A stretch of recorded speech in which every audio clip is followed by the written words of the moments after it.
Gold is pristine. Gold is real money. And so when people are convinced that the dollar's status is safe because the euro is not ready to take its place, or the yen or the pound or the RMB, they're overlooking the obvious alternative, which is gold. You don't have to back your currency with dollars. You can back your currency with gold. Gold is your primary reserve. It's a lot better than a currency because it's not simultaneously somebody else's liability. You don't have to worry about being sanctioned because if you own gold and you've got it in your vaults, it's yours. Can't be sanctioned by the United States. And you don't have to worry about money printing.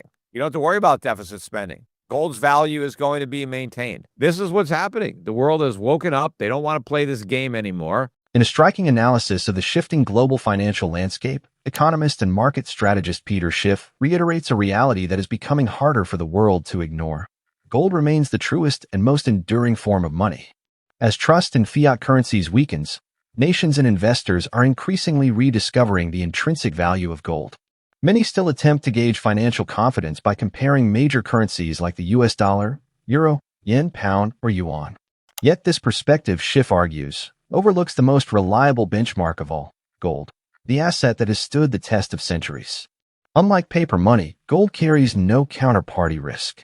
It cannot be printed into excess, devalued through inflationary policies, or weaponized through international sanctions.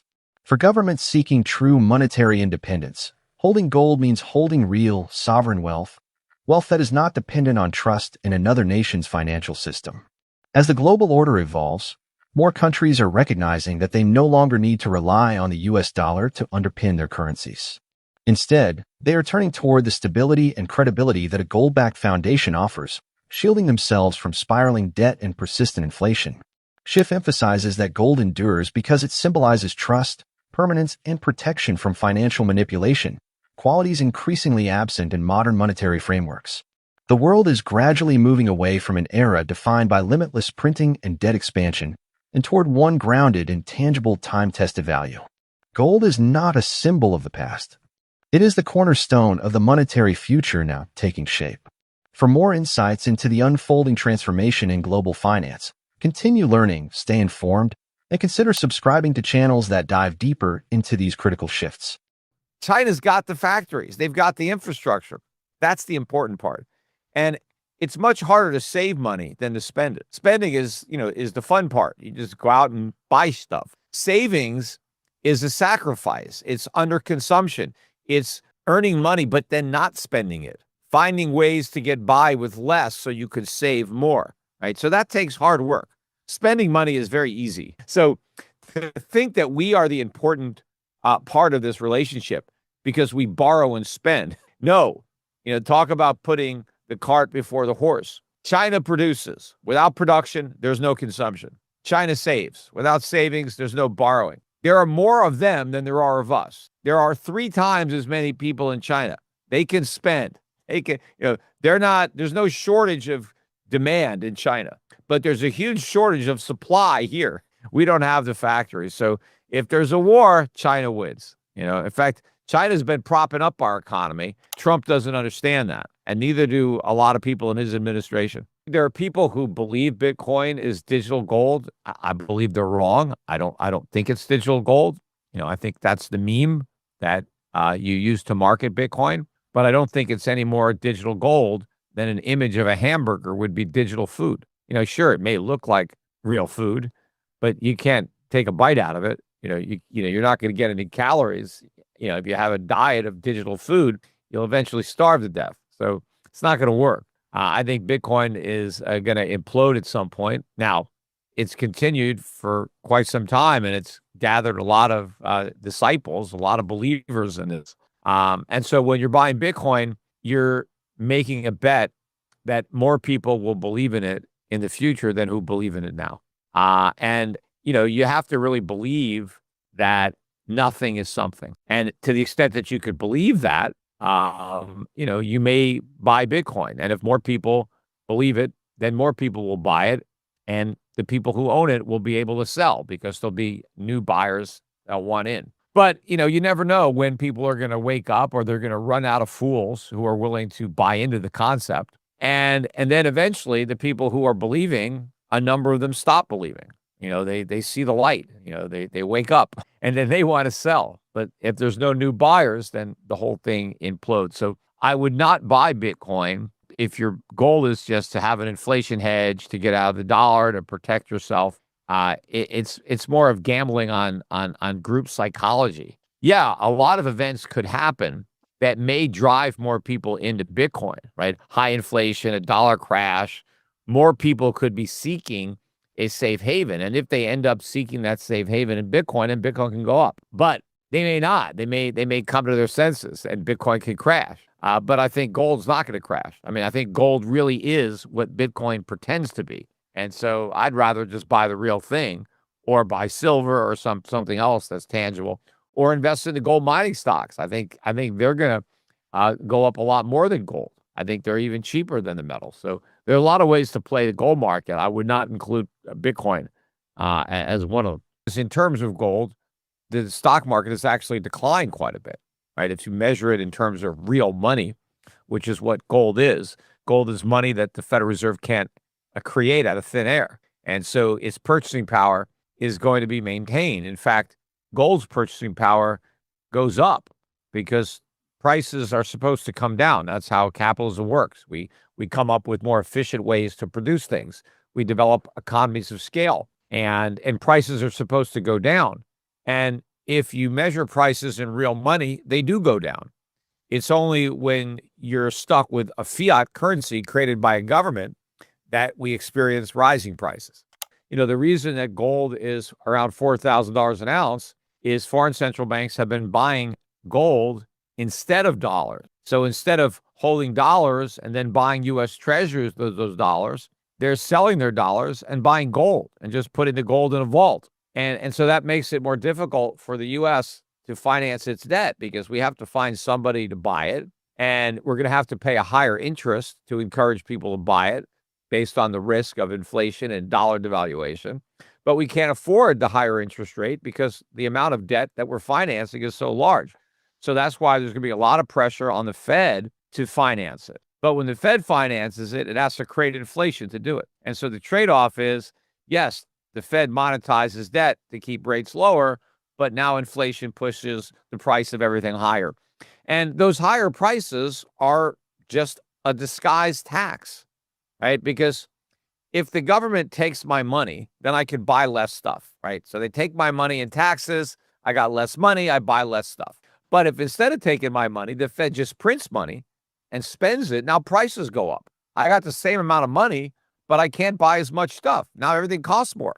So I'm buying less stuff. So the government is taking my purchasing power either way, right? So inflation is just a hidden tax. And, the government likes it because it's hidden, right? Most people don't connect the dots between rising prices and government spending. And so they don't realize that when they go to the store and they pay higher prices, they're actually paying a tax. In a sharp and straightforward analysis, renowned economist Peter Schiff outlines how the global economic balance has dramatically shifted and why the United States now finds itself on the weaker side of the equation. According to Schiff, the center of real economic strength has moved toward nations that build, save, and produce, with China at the forefront. Schiff argues that China's dominance stems from its tangible economic power, robust manufacturing, major infrastructure investments, and strong savings culture. In contrast, he says, the U.S. economy has become heavily dependent on debt-driven consumption, lacking the industrial base and real output needed to sustain long-term growth. America, he warns, has built an economic structure on credit rather than productivity, a house built on borrowing instead of bricks. A key theme in Schiff's commentary is the contrast between saving and spending. Savings, he explains, require discipline and sacrifice, qualities that underpin real wealth creation. Spending, however, is effortless and addictive, especially when fueled by credit.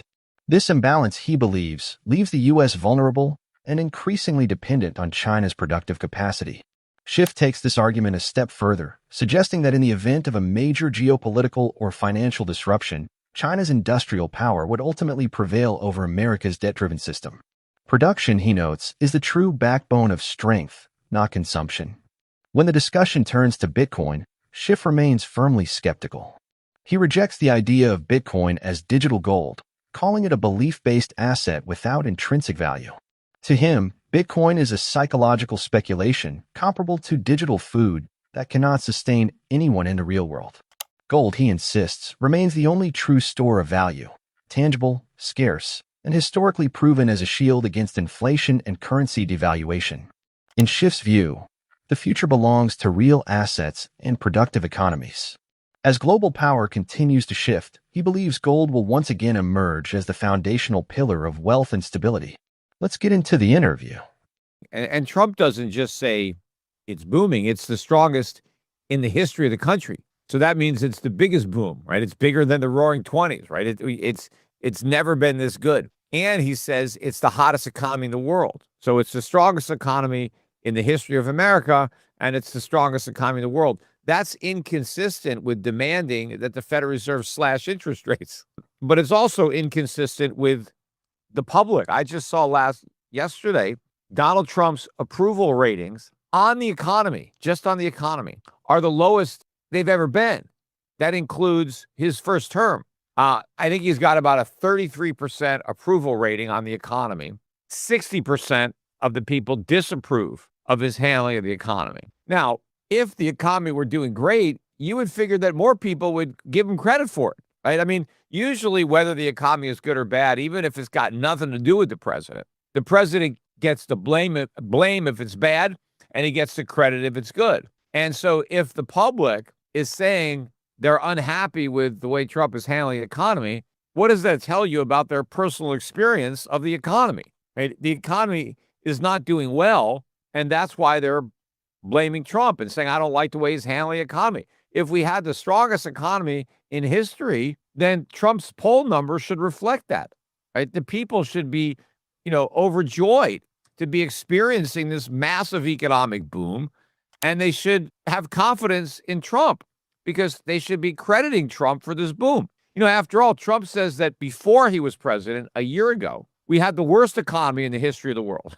Now we have the greatest economy. And so if there's been such a massive transformation of our economy in such a short period of time, you would think that the voters would be rejoicing or the people who are being polled, the public, and they would be giving Trump credit for this miraculous, turnaround, going from the worst economy ever to the best economy ever in just a short period of time. Silver, looking very good here. I think it's still even cheaper than gold. It's around $48 an ounce.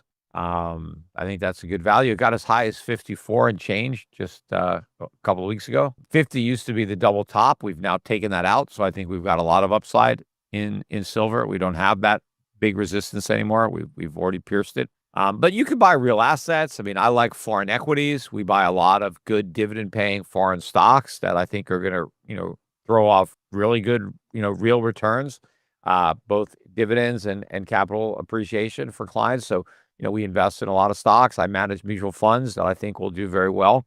People can get information on all of my funds, which can be bought no load at a discount broker at europac.com, or you can talk to our representatives about setting up an account with me for us to manage here. In this segment, economist Peter Schiff takes aim at the widely publicized claim that the United States is currently experiencing the strongest economic period in its history.